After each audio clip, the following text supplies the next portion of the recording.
खबरें जो आपको सीधे जोड़ती हैं हमसे, जिनका आपकी जिंदगी पर होता है सीधा असर। खबरों की वही तस्वीर,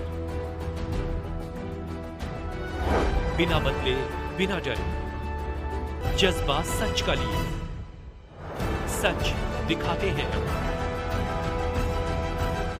नमस्कार, मैं एकता और आप देख रहे हैं हंगामा टाइम्स न्यूज। देश की सरकारों, प्रदेश की सरकारों, सभी सरकारें और जितने राज्य के जितने भी जिम्मेदार अधिकारी हैं, सबका कहना है कि जो अवैध नर्सिंग होम चल रहे हैं, इन पे ताला लगाए जाए, इनके खिलाफ कार्रवाई की जाए। लेकिन दिन प्रतिदिन जो नर्सिंग होम्स हैं वो इस तरह से पनप रहे हैं जैसे बरसात में कुकुरमुत्ता, जहाँ भी चाहो वहाँ एक खुल जाता है, जहाँ भी चाहो वहाँ उगाता है, जिन पे कार्रवाई के नाम पर कुछ नहीं होता है। कुछ कागजात आए, फिर गए, फिर खुला, फिर बंद हुआ और दिन पे दिन बढ़ते जा रहे, ख़त्म नहीं हो रहा। आप अभी भी किसी भी आप ग्रामीण क्षेत्र में जाओ तो आपको लगेगा कि जितने राशन की दुकानें नहीं हैं, जितने आपको कुछ और दुकानें भी, उतनी नर्सिंग होम्स मिलते हो अजीब अलग अलग नामों से। आज एक ऐसी किस्सा कहानी हमारे साथ आई है जहाँ एक खुशी आने वाली थी, जहाँ एक घर पूरा होने वाला था परिवार, एक ऐसा हादसा होता है कि सब बिखर के रह जाता है। पूरा नाम पूछते हैं और जानते हैं कि क्या समस्या है और किस नर्सिंग होम ने इनकी खुशियों को आग लगा दी। क्या नाम है आपका? मेरा नाम संतोष कुमार है, हम गाजीपुर से बिलोंग करते हैं। क्या हुआ? हमारा एक जीता जागता परिवार था। हमारे परिवार में हम थे, हमारी पत्नी थी और एक हमारा मासूम बच्चा 5 साल का था, जिसमें मेरी पत्नी की मौत होती है। मैं अपने बच्चों के लिए यहाँ वहाँ, इस ज़िले उस ज़िले, प्रदेश में फार्म भर करके नौकरी की चाहत में कंपटीशन की तैयारी कर रहा था। मेरी पत्नी भी ग्रेजुएट थी, हम पोस्ट ग्रेजुएट थे इकोनॉमिक्स से। और उसी दौरान मैं परीक्षा देने लखनऊ चला जाता हूँ। उसमें बसपा की सरकार थी, सुश्री बहन कुमारी मायावती जी चीफ मिनिस्टर थी उत्तर प्रदेश की, और उनकी सरकार में एक बेसिक हेल्थ वर्कर पुरुष की भर्ती निकली थी, जिसकी परीक्षा थी। और शाम को मेरा पेपर रेलवे में गार्ड का था, जिसकी परीक्षा देने के बाद मैं लखनऊ निकल गया। और लखनऊ जाने के बाद एक हमारे रिश्तेदार हैं जो उस समय DPRO हुआ करते थे, इसमें डायरेक्टर हैं पंचायत विभाग के, जो सीतापुर में पोस्ट थे। मैं उन्हीं के घर पे जाकर वहाँ रुका था। और मेरी पत्नी उस समय अपने मायके में मेरे ससुर के घर थी। जिस समय अपने भाई की शादी में वो गई थी, तो मैं भी शादी में उस समय उपस्थित था। मेरे पिता, मेरे भाई भी गए थे। मेरे ससुराल वाले ने कहा कि मेरे बड़े लड़के की शादी है और शादी में मेरी बेटी भी आएगी। तो मैंने उस समय अपने ससुर से कहा कि देखिए पिताजी, इस समय मेरी वाइफ प्रेग्नेंट है और मैं ये नहीं चाहूँगा कि मेरी वाइफ वहाँ जाए। हम चले जाएं, हमारे भाई, हमारे माता, हमारे पिता सब लोग जाएं, आपकी शादी हो जाएगी। अगर मान लीजिए मेरी पत्नी वहाँ जाती हैं, अगर कोई खुदा न खास्ते हादसा हो जाता है तो हमारा ज़िंदगी भर व्यर्थ हो जाएगा, हमारे बच्चे रोड पे आ जाएंगे। मेरे ससुर कहे कि इतना तुम क्यों सोचते हो, हम भी इसके पिता हैं, हमारी भी पत्नी इसकी माँ है, हमें भी दर्द है। हमने कहा दर्द तो होता है, लेकिन जब ऐसे हालात आते हैं तो सब लोग अपने काम में व्यस्त होते हैं और सब भूल जाते हैं। उसी दौरान दिनांक 13 जून सन 2010 की घटना है। मेरी पत्नी को प्रसव पीड़ा शुरू हुई तो एक गांव में एक बारात आई थी, जिसमें बारात चल रहा था मामला, उसमें मेरी पत्नी को प्रसव पीड़ा होने लगी। तो दिनांक 13 जून सन 2010 की, उसमें भारत में मनमोहन की केंद्र में प्रधानमंत्री की सरकार थी, जिसमें 3 दिन भारत बंद था पेट्रोल, डीजल और केरोसिन के लेकर। तो जब दर्द होने लगा तो कोई गाड़ी घोड़ा नहीं मिली, तो दूल्हे की बारात वाली गाड़ी से ड्राइवर से कहा गया।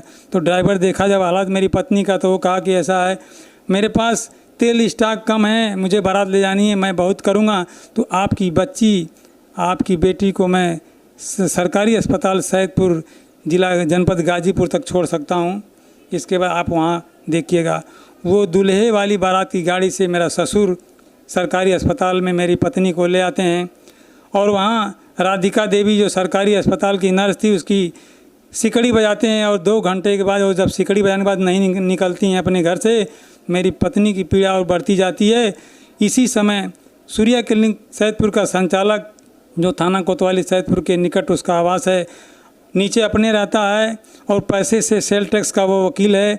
और उसमें सूर्या क्लिनिक के नाम से वकालत की डिग्री लेते हुए भी, बार काउंसिल ऑफ यूपी में अपना रजिस्ट्रेशन कराते हुए भी पैसा कमाने के ध्येय से वो अस्पताल चला रहा था, जिसमें अपनी पत्नी को वो प्रसव की प्रसूति की MBBS डॉक्टर कहता था, और अपनी लड़की को जिसका नाम है विनीता वर्मा उसको नर्स कहते थे। और एक डॉक्टर बनारस का जो उस समय ये क्या कहा जाता है वाराणसी में श्री लक्ष्मी के नाम से वो एक अस्पताल चला रहा था, जो इस समय नहीं है, बंद कर दिया है। उसका नाम है डॉक्टर रामअवतार यादव। ये आए और मेरी पत्नी का पेट चीर फाड़ करके बच्चे को बाहर निकाले और उसकी गलत नस कट गई, जिसे उन्हें जानकारी नहीं थी।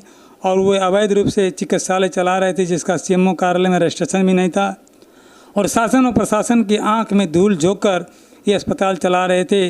जब किसी माँ बहन बेटी की हत्या हो जाती थी, तो जब इंक्वायरी आती थी या शासन से कोई जांच रिपोर्ट मांगाता था DM के माध्यम से, तो CMO और थाना डॉक्टर चौरसिया के फेवर में होकर उससे नाजायज़ पैसे लेकर ये रिपोर्ट देते थे कि श्रीमान जी, मैं तो पेशे से अधिवक्ता हूँ, मेरे पास सेल टैक्स की वकील का डिग्री है, मेरा बार काउंसिल ऑफ UP में रजिस्ट्रेशन है, मैं कहाँ से डॉक्टर हूँ? ये मुझे झूठा आरोप लगा रहा है, मुझे फंसा रहा है। मैंने कोई क्लिनिक नहीं चला रहा था। जबकि दिनांक 26/4/11 को पूर्व की सरकार में CMO से रिपोर्ट मांगा गया मेरी पत्नी की मौत के बाबत, तो उस समय जांच अधिकारी डॉक्टर PK राय और उसका कर्मचारी, उसके कार्यालय का नाइमुद्दीन, दोनों अशोक चौरसिया की क्लिनिक पर जाकर जांच करते हैं। सारी घटना के बारे में मैं उनसे अपनी कथा सुनाता हूं। उसके बावजूद मेरे बच्चों की दया, मेरी दया न आकर डॉक्टर से मिलकर मेरे सामने कुछ और बात करते हैं। जब रिपोर्ट लिखते हैं तो रिपोर्ट में ये दर्शाते हैं दिनांक 26/4/11 को कि आज दिनांक 26/4/11 को मैं थाना कोतवाली सैदपुर के बगल में सूर्या हॉस्पिटल सैदपुर की जांच करने आया हूं, जिसमें सूर्या क्लिनिक न होकर डॉक्टर श्वेता मिश्रा स्त्री प्रसूति महिला विशेषज्ञ का बोर्ड लगा गया। जांच किया पाया, जिसमें मुख्य चिकित्सा अधिकारी कार्यालय गाजीपुर में डॉक्टर अशोक कुमार चौरसिया का रजिस्ट्रेशन नहीं पाया गया और न ही इनका चिकित्सकीय योग्यता पाया गया। दवा इलाज अशोक कुमार चौरसिया द्वारा किया जाता है। इंजेक्शन, बोतल, सुई डॉक्टर चौरसिया द्वारा लगाया जाता है। विनीता वर्मा भी चौरसिया के बताने पर दवा सुई देती हैं। और OT में, ऑपरेशन थिएटर में विभिन्न प्रकार की दवाइयाँ, इंजेक्शन और लैंप सीरीज और ये क्या कहा जाए आपका सिलेंडर गैस आदि अधिक मात्रा में समस्त उपकरण पाया गया। और चिकित्सक कोई नहीं मिला। बाहर से सर्जरी हेतु बाहर से बुलाया जाता है। विनीता वर्मा भी दवा देती हैं चौरसिया के कहने पर। इस प्रकार की तमाम रिपोर्ट डिप्टी CMO पूर्व जांच अधिकारी डॉक्टर PK राय और उनका सहयोगी कर्मचारी नाइमुद्दीन देते हैं। और जब ये रिपोर्ट देकर जाते हैं तो तीसरे दिन मैं CMO ऑफिस में तुरंत संपर्क करता हूं और उनसे पूछता हूं कि जो जांच रिपोर्ट लेकर आप आए हो, उस रिपोर्ट में आपने क्या जांच किया है, उसमें सूर्या क्लिनिक के बारे में लिखा है या नहीं, मेरी पत्नी की मौत के बारे में लिखा है या नहीं, उसकी कापी और जो FIR उस पर दर्ज कराए हैं उसकी कापी मुझे दे दिया जा। तो झट से डॉक्टर डिप्टी CMO PK राय और उनका कर्मचारी नईमुद्दीन मुझसे कहते हैं कि दोबारा इस कार्यालय में आज तुम्हें यहीं खान कर गाड़ देंगे, जाओ, मैं ये गोपनीय रिपोर्ट है तुमको नहीं देंगे, इस पर जो भी कार्रवाई करना है मैं शासन को रिपोर्ट भेज दिया हूँ। जब मुझे रिपोर्ट नहीं मिली तो मैं अपने सिविल कोर्ट में जाकर एक अधिवक्ता जिनका नाम है सत्य प्रकाश जी को सारी बात बताया। जब वो कानून की वर्दी, वकालत की वर्दी पहन कर आए और कहे कि रुक जाओ, अभी हमारा सेशन कोर्ट मुकदमा लगा है, तुम लंच में मेरे साथ चलो, मैं उस डिप्टी CMO और उसके बाबू से मिलूँगा। जब मैं 2:30 बजे अपने अधिवक्ता को लेकर आया और उन्होंने उनसे पूछा कि बताओ नईमुद्दीन, इस बच्चे को पहचान रहे हो? तो उन्होंने कहा कि जी सर। कहे ये तुमसे कितनी बार मिलने आया? तो कहा अभी आए थे। कहे बताओ, इसकी पत्नी मरी, ये पीड़िता का पति है, इसके बच्चा बेघर हो गया, इसकी पत्नी मर गई, इसकी लाइफ बर्बाद हो गई, तुमने जांच किया है, रिपोर्ट लगा है, वो रिपोर्ट मांग रहा है, वो शिकायत करता है तो वो पूछ सकता है, उसको रिपोर्ट क्यों नहीं दिखा रहा है? तो उन्होंने कह रहे हैं कि साहब हमको बचाइएगा, हम रिपोर्ट आपको दिखाएंगे लेकिन प्रार्थी को बाहर कर दीजिए। वहीं पर अधिवक्ता सत्यप्रकाश जी हमको कहते हैं आप बाहर चले जाओ थोड़ी देर के लिए। वो हमको थोड़ा सान मटक्की मारते हैं। हम वहाँ से खिड़की के पास हो गए, मैं सो रहा हूँ और उन्होंने जब रिपोर्ट दिखाया 26/4/11 की, तो अशोक चौरसिया का नाम था, लेकिन मेरी पत्नी की सूर्या क्लिनिक जिसमें मरी थी उसका नाम नहीं था। और जो डॉक्टर थे जिसमें विनीता वर्मा है, संध्या देवी है, राम अवतार यादव का नाम, उन्होंने पैसा लेकर छोड़ दिया और उस क्लिनिक सूर्या क्लिनिक को छिपा दिया। और उस क्लिनिक के जो जांच रिपोर्ट लगाया उसमें वादी मुकदमा डिप्टी सीएमओ पीके राय बना और उसका कर्मचारी गवाह बना। और जब जांच में पैसा खाया और मुकदमे में मुकदमावादी गवाह बनकर मुलजिम को बचाया और पक्षद्रोही होकर मेरे खिलाफ 313 में मुलजिम का बयान कराया।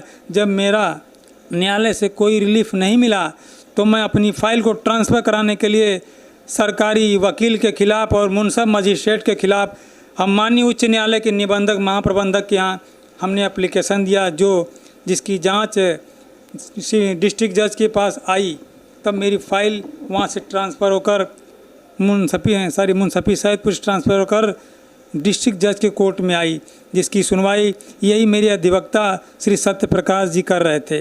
तमाम रिपोर्ट जो भिन्न भिन्न आई उस पर कार्रवाई चलते रही, उस पर बहस जारी चलता रहा। लेकिन पूर्व की फर्जी रिपोर्ट थाने की और सीएमओ डिप्टी सीएमओ की रिपोर्ट पर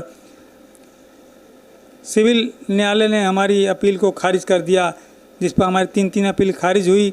फिर मैं यहाँ आपको रोकना चाहूँगी, इतना सब हो गया, जब आपको पता चला ठीक कि पत्नी की डेथ हो गई तो आपने कहा अपने बयान में कि वो भाग गए, तो पत्नी कहाँ थी, कैसे पता चला उसकी मौत हो चुकी है? क्या वो ऑपरेशन थिएटर से बाहर निकाल के ट्रांसफ़र कर दिया था उन्होंने रूम में, कि वहीं छोड़ के भाग गए थे, या किस तरह से बच्चे को दिया गया, तब क्या हुआ? जिस समय मेरी पत्नी मरी उसमें मैं मौके पर नहीं था, मेरे घर वाले थे। पता चला जब लाश का संस्कार हो गया 2 दिन बाद हमारे गाँव के जो पड़ोसी थे, जो हंगामे किए, जो वहाँ मौजूद थे, उन्होंने कहा कि बेटा